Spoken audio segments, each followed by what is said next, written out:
উপস্থিত রাষ্ট্র কাঠামো মেরামত ৩১ দফা শীর্ষক আলোচনা সভা ও লিফটের বিতরণ কর্মসূচিতে বাংলাদেশ জাতীয়তাবাদী স্বেচ্ছাসেবক দল ৩ নং বিতারা ইউনিয়ন কর্তৃক আয়োজিত অনুষ্ঠানে উপস্থিত রয়েছেন আজকের অনুষ্ঠানের সভাপতি শ্রদ্ধা বড় ভাই শেখ ফরিদ আহমেদ, সঞ্চালনার দায়িত্বে রয়েছেন সাধারণ সম্পাদক রাকিবুল ইসলাম ভাই ও লিমন ভাই।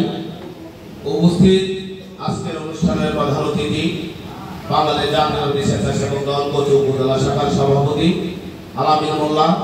উপস্থিত কচু উপজেলা স্বেচ্ছাসেবক দলের সাধারণ সম্পাদক নাসির মির্জা, সহসভাপতি মনির হোসেন ভাই রয়েছেন, মহসিন ভাই, উপজেলা স্বেচ্ছাসেবক দলের যুগ্ম সাধারণ সম্পাদক আলামিন ভাই, শরীফ ভাই, উপজেলা সম্পাদক সবুজ সহ অত্র ইউনিয়নের ৯টি ওয়ার্ডের প্রত্যেকটা নেতা কর্মীকে জানাই জননেতা জনাব মোশাররফ হোসেন ভাইয়ের পক্ষ থেকে শুভেচ্ছা ও ঈদ মোবারক।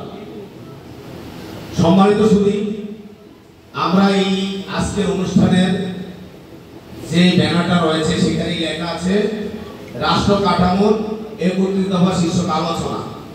একটা জিনিস, আরেকটা হচ্ছে সে লিফলেট বিতরণ। লিফলেট বিতরণটা আমরা একটু পরে করব। তার আগে আমরা রাষ্ট্র কাঠামোর যে ৩১ দফা সেটা কয়েকটা দফা নিয়ে আমরা আলোচনা করি। রাষ্ট্র তো একটা রাষ্ট্রের ৪টা অর্গান থাকবে, সেটা রাষ্ট্র। সেগুলো কি জনসংখ্যা, সার্বভৌমত্ব, নির্দিষ্ট ভূখণ্ড, সরকার। আমাদের দেশে এটা আছে না? তারপরও কেন বাংলাদেশ জাতীয়তাবাদী দল বিএনপির ভারপ্রাপ্ত চেয়ারম্যান জনাব তারেক রহমান ২০২৩ সালে ১৩ জুলাই রাষ্ট্র কাঠামো ৩১ দফা ঘোষণা করেছেন? মনে কি প্রশ্ন জাগে না? কারণ তিনি তার পিতার যোগ্য উত্তরসূরি, বাংলাদেশ জাতীয়তাবাদী দলের স্বপ্নদ্রষ্টা, বাংলাদেশ জাতীয়তাবাদী দলের প্রতিষ্ঠাতা মেজর জিয়াউর রহমান। তিনি যেভাবে প্রান্তে প্রত্যেকটা জেলায়, উপজেলায়, ইউনিয়নে ঘুরে বেরিয়েছেন, মানুষের দুঃখ দুর্দশা দেখেছেন নিজের চক্ষু দিয়ে, ঠিক তেমনি আমাদের রাষ্ট্রের তারুণ্যের অহংকার তারেক রহমানও এই রাষ্ট্রটাকে তিনি তার ওন করার থেকে, যিনি তার রাষ্ট্রকে তিনি আত্মার সাথে মিশিয়ে ফেলেছেন। তিনি বুঝেছেন যে স্বৈরাচার শেখ হাসিনা ও তার বেতার তারা এই রাষ্ট্র নামক যে বাংলাদেশটা রয়েছে সেটা ক্ষুদ্র একটা ইউনিয়ন ওয়ার্ড থেকে শুরু করে সচিবালয় পর্যন্ত প্রত্যেকটা জায়গাকে তারা কি করেছে? ধ্বংস করে ফেলেছে। তার প্রেক্ষিতে রাষ্ট্রের প্রত্যেকটা সেক্টরে আগামীতে বাংলাদেশ জাতীয়তাবাদী দল বিএনপি ক্ষমতায় আসলে, সিংহাসনে আসীন হলে কি কি সংস্কার করবেন সেগুলো উল্লেখ করেছেন। কিন্তু দেখা যাচ্ছে জুলাই আগস্ট রক্তের বিনিময়ে যে সরকারকে আমরা রাষ্ট্র পরিচালনার জন্য এই দেশের জনসাধারণের সবচেয়ে যে আকাঙ্ক্ষা জাতীয় নির্বাচন দেওয়ার জন্য সুষ্ঠু এবং স্বচ্ছভাবে, সেই তারাই রাষ্ট্রের নির্বাচনকে বিলম্বিত করার জন্য নামে বেনামে সংস্কারের নামে তারা সময় ক্ষেপণ করছে। রাষ্ট্রের কি সংস্কার করবেন সেগুলোকে এই পর্যন্ত বাংলাদেশ জাতীয়তাবাদী দল যেভাবে উল্লেখ করেছে আপনারা সেভাবে উল্লেখ করেন। দেখা যাক জনগণ এই সংস্কারের বাইরে অন্য কোনো সংস্কারের কথা বলে কিনা। কিন্তু তারা না, কোনো সংস্কার না, তারা সুবিধা এনসিপি, ন্যাশনাল চিলড্রেন পার্টি, এই শিশু পার্টিকে তারা একটু পরিপক্ক করার জন্য তারা এই সময়টা নষ্ট করতেছে। মানুষের যেই আকাঙ্ক্ষা জাতীয় নির্বাচনের সেটি বিলম্বিত করছে। সুপ্রিয় উপস্থিতি, আমাদের জননেতা জনাব মোশাররফ হোসেন মিয়াজি ভাই কচু উপজেলার যে 3টি মৌলিক সংগঠন রয়েছে, ছাত্রদল, যুবদল ও স্বেচ্ছাসেবক দল, তাদেরকে পৃথক পৃথকভাবে প্রত্যেকটা ইউনিয়নে আলাদা আলাদা করে এই রাষ্ট্র কাঠামোর ৩১ দফা নিয়ে আলোচনা ও লিফলেট বিতরণ করার জন্য মাঠে নামিয়েছেন। তারই ধারাবাহিকতায় আজকে স্বেচ্ছাসেবক দলের ৩ নং ইউনিয়ন কর্মী নেতা উপস্থিত রয়েছেন।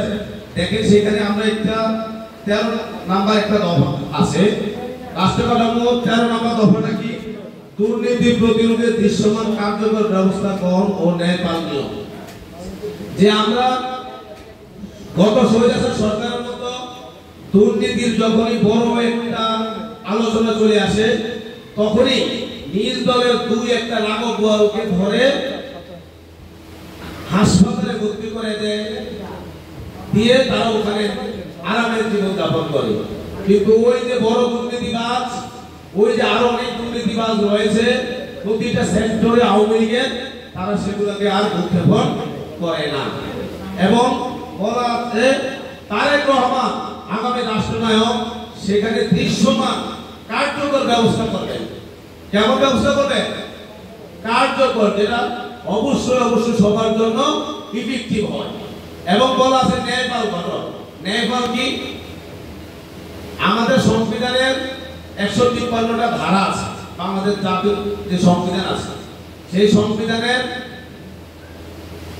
একটা দফা ছিল যে বিচার বিভাগ থেকে আইন বিভাগ আলাদা করা সেটা অনেক স্বাধীনতার অনেক প্রায় 40 বছর পরে সেটা কার্যকর হয়েছে আরেকটা দফা আছে ন্যায়পাল এই ন্যায়পাল এই পর্যন্ত যে আমাদের সংবিধানের যে একটা দফা আছে ন্যায়পাল সেটা এখনো কার্যকর হয় না সেই ন্যায়পাল হচ্ছে রাষ্ট্রের সর্বোচ্চ ব্যক্তি থেকে সর্বনিম্ন ব্যক্তি যদি ন্যায়পাল নামের সংগঠনটাতে একজন ব্যক্তিকে বা কয়েকজন ব্যক্তিকে নিয়োগ দেওয়া হয় তারা যদি ইচ্ছা করে রাষ্ট্রের সর্বোচ্চ ব্যক্তিকেও জবাবদিহিতার মধ্যে আনতে পারবে যেটা আমাদের সংবিধানে আছে কিন্তু বিগত সরকারে যারা পরিচালনা করেছে তারা ভয়ে দুর্নীতি নিজের দুর্নীতির ভয়ে এই ন্যায়পালটাকে প্রতিষ্ঠিত করেনি আগামী রাষ্ট্রনায়ক তারেক রহমান অঙ্গীকারবদ্ধ করেছেন 31 দফাতে যে আগামীতে আবার ন্যায়পাল নিয়োগ দেওয়া হবে তারপরে বলা আছে 17 নম্বর দফাতে মুদ্রাস্ফীতি ও দ্রব্যমূল্যের হ্রাস বৃদ্ধির আলোকে শ্রমজীবী মানুষের ন্যায্য মজুরি নিশ্চিত করা আমরা যারা শ্রমজীবী মানুষ আছি যারা আমরা শ্রমিক বাংলাদেশ পৃথিবীর মধ্যে একটা সংগঠন আছে ILO ইন্টারন্যাশনাল লেবার অর্গানাইজেশন অর্থাৎ শ্রমিক যারা আছে তাদের নিয়ে তাদের অধিকার তাদের বেতন কাঠামো তারা শ্রমিক অবস্থা মৃত্যুবরণ করলে মালিক থেকে কি করতে পারবে এই সম্পর্কিত একটা সংস্থা আছে যেটা সদস্য বাংলাদেশও আছে তো এই তারেক রহমানের সুদূর দৃষ্টিভঙ্গিতে তিনিও এখানে উল্লেখ করেছেন যে দ্রব্যমূল্য যখন হ্রাস বৃদ্ধি করবে কোন সময় দ্রব্যমূল্যের দাম বাড়ে না অনেক কোন সময় কমে যদি কমে তাহলে শ্রমিকদেরও মজুরি কমিয়ে দেওয়া হবে আর যখন বৃদ্ধি পাবে তখন শ্রমিকদেরও মজুরি বৃদ্ধি করে দেওয়া হবে তারপরে বলা হলো মুদ্রাস্ফীতি আমরা মুদ্রাস্ফীতিটা যদি আমরা ইকোনমিক্সের ভাষায় বলি তাহলে আমরা অনেকে নাও বুঝতে পারি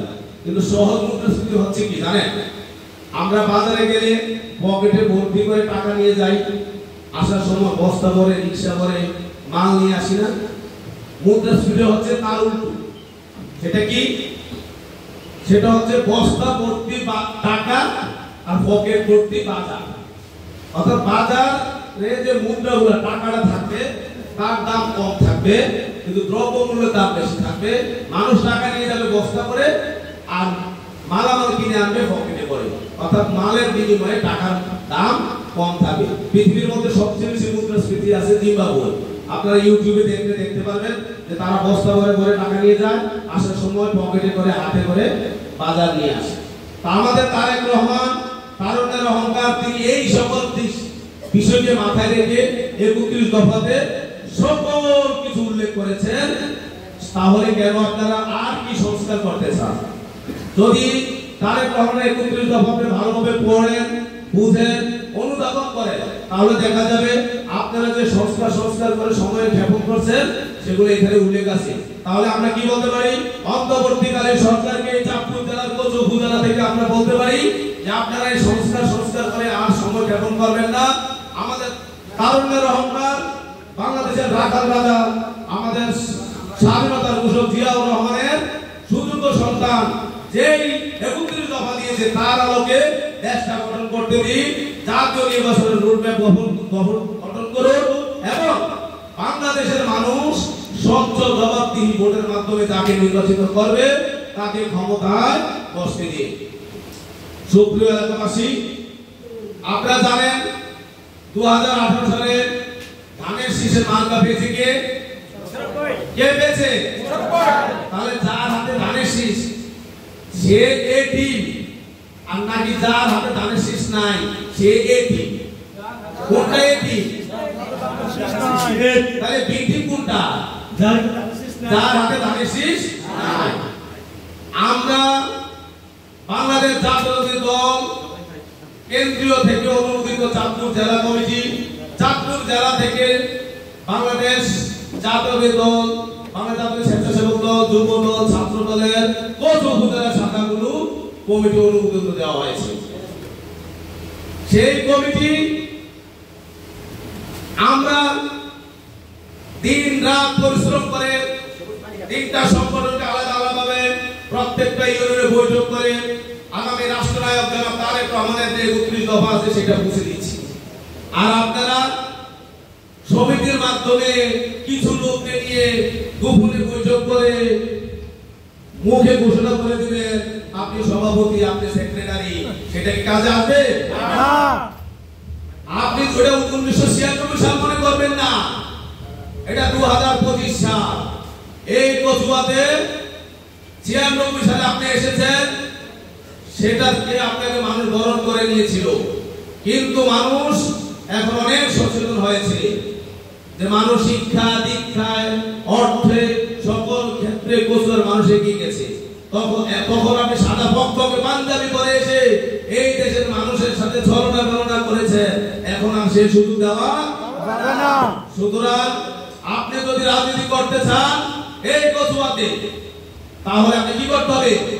জেলা থেকে অনুমোদিত কমিটি যেভাবে আছে আপনি সেরকম কমিটি কচুয়াতে আনেন, এনে কচুয়ার মানুষের তাহলে মনে করবে যে আপনি দলীয় লোক। এখন কি আপনি দলীয় লোক? তাহলে আমরা জননেতা জনাব মোশাররফ হোসেন নিয়াজি ভাইয়ের দিক নির্দেশনামূলক যে রাষ্ট্র কাঠামোর যে ৩১ দফা রয়েছে সেই দফাগুলোকে আমরা জনগণের মাঝে বুঝিয়ে দেব এবং আগামীতে বাংলাদেশের কোন ক্ষেত্রে যাতে মানুষ কোনোভাবে অত্যাচারিত নির্যাতিত না হয় সেভাবে আমরা কচুয়ার জনমানুষের নেতা, মা মাটি ও মানুষের নেতা জনাব মোশাররফ হোসেন নিয়াজি ভাই সারা ঘরে ঘরে পৌঁছে দেব না আমরা? আমরা মোশাররফ ভাইয়ের সাথে আগে ছিলাম, বর্তমানে আছি, ভবিষ্যতে থাকবো। আমরা কিন্তু কচুয়া প্রত্যেকটা জায়গায় প্রত্যেকটা ইউনিয়নে মিছিল আমরা করি।